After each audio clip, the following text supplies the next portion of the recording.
Good afternoon, everyone. Being here today with you is a massive moment for me. I finally got the chance to get my hands on a bit of silverware at a Felsted School speech day. My mum and dad have made the trip 4 hours down for me, so it's taken us slightly longer than we anticipated, but I hope you're proud of me nonetheless. I can't quite believe it's been 10 years since I arrived at this school, and being a northern lass, I'd never even heard of it. I certainly could never imagine to be stood here today, and nor could my matrons from Follies and Garnets, as they kindly told me this week, that I'd ever be guest of honour speaker at Felsted School Speech Day. Are you sure that hasn't been a misunderstanding, Mr. Townsend? Or did someone pull out? Going back to my northern roots, I attended the same day school up until I was 16.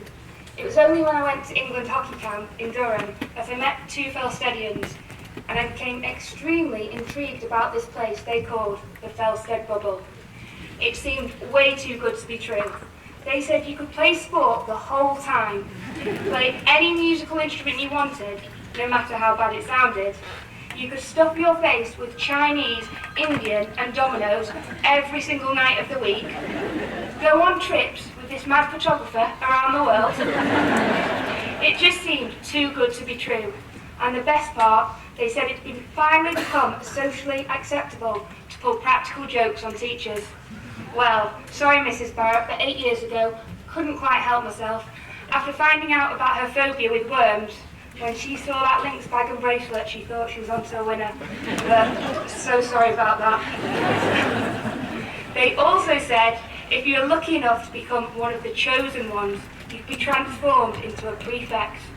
Wow, you got to wear a Harry Potter cape. Unfortunately, the power of invincibility wasn't with the cape, as I found out one Thursday night on duty at the Swan after drinking too much magic potion. Well, as you may have guessed, I was sold on this place, and I knew I needed to make this dream a reality. I therefore arrived at the school within 12 days of ever hearing about it, and before I knew it, found myself unloading my bags at Follyfield. I had no idea what to expect on day one, which probably explains why I arrived with a giant fridge, silk bedding, and my mum with a box of cleaning gear ready to get my room looking the part. After a month or so settling in, I was bombarded with other pupils saying to me, "Do you want chips with your gravy?" Or "garlic bread?" And is Peter Kay a friend of mine? I very much felt like the only northerner in the village, but there was no north-south divide here, and everyone welcomed me with open arms. Growing in confidence, I negotiated deals with the cleaner to make my bed, my German housemate to wake me up so I attended lessons on time, and the Tesco delivery man knew exactly where to find me on Friday for my weekly deliveries. I had landed in heaven, and this Felsted bubble was amazing, and I was so pleased to be able to call it my home. Unsurprisingly, my 2 years at Felsted was an absolute blast. This included organising the Felsted Aquarium, which, much to the groundsman's dismay, 8 years ago today was a massive hit on the front lawn. Live goldfish, inflatable dolls, dolphins, whales, obviously blow-up ones, all the guests loved it. For some people going into sixth form, you sometimes feel you can never quite catch up with others who've been there since the way through, or little Tommy in year 9 whose parents know all the teachers, but this wasn't the case at Felsted. The opportunity we as Felstedians are able to have at this school is quite frankly amazing. And for leavers going out into the big wide world, you may not appreciate it now, but when you come head to head with someone who wants a job and academic results are put to one side, the fact you can reel off how many things you've achieved at this school will make the difference. And for pupils who are currently at the school, if you can take one piece of advice from me today, it's make the most of every chance we are given. This isn't the norm. We are so privileged to be here. We are in the minority, and we have the opportunity to be anything we want to be. Fortunately, as I'm sure many of you have heard, I've taken full advantage of this, and I set up Sparkle Malawi in 2012 after leaving Felsted. Quite literally a near-death experience forced me to take action, and I now have a community-based organisation which is responsible for hundreds of orphans and vulnerable children in Malawi. Our vision for the charity is to create a sustainable flagship model which can be replicated by other people like myself who want to make a difference in communities and countries around the world under the Sparkle Foundation franchise. We're already en route to achieving our goals. In the last few weeks, I heard that we'd eliminated malnutrition in 200 of our kids, and it's been recognised by the World Health Organization. We're putting children into education every single day. It isn't always a bed of roses though, and even a month ago, I found myself resuscitating a 2-year-old who sadly isn't with us today. These are some of the life changes that are happening out there in the wider world. The charity is not just my passion, it is now my full-time career, and even in the pre-prep, the children call me Miss Sparkle. And I couldn't quite believe it when I went to Chelmsford yesterday. Someone said to me, "Are you Sparkle Malawi?"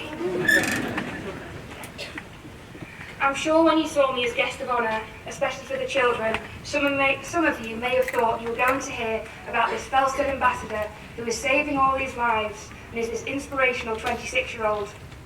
While this perception may be true, I constantly feel like I'm failing, and I do question myself all the time about how I can improve things going forward.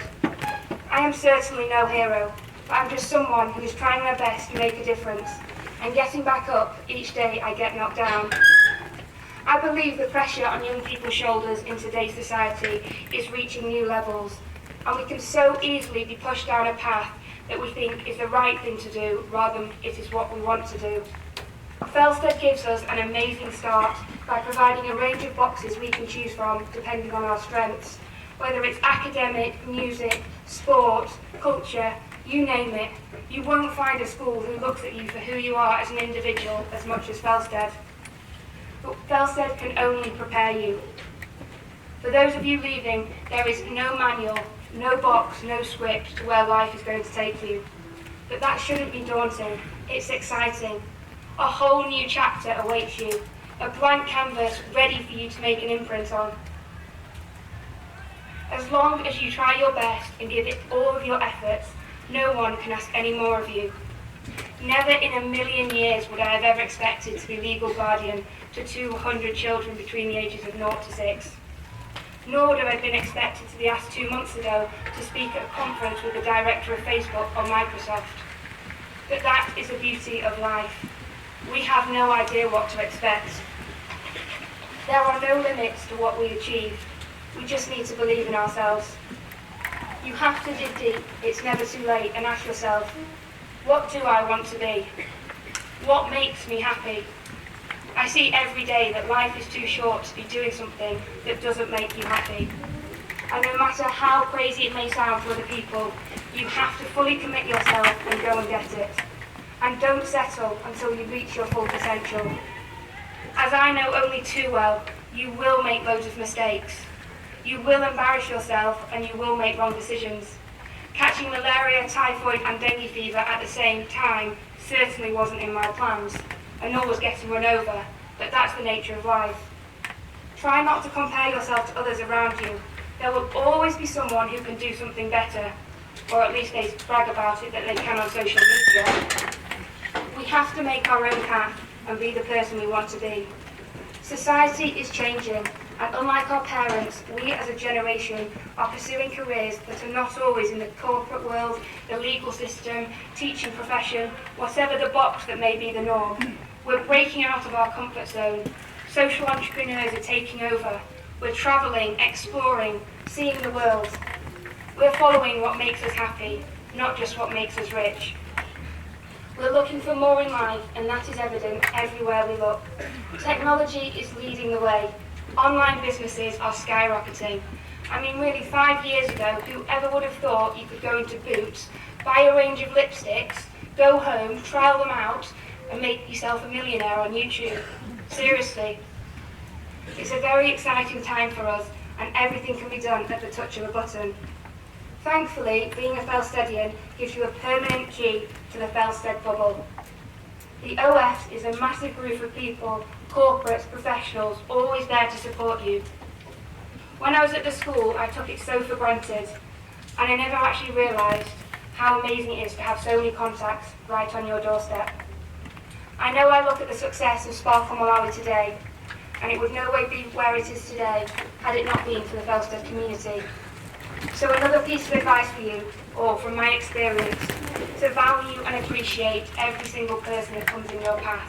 Make the effort, because you never know when you may need them later on in life. Everyone in this room today has contributed to helping the growth of Sparkle Malawi, raising over £20,000 this year alone.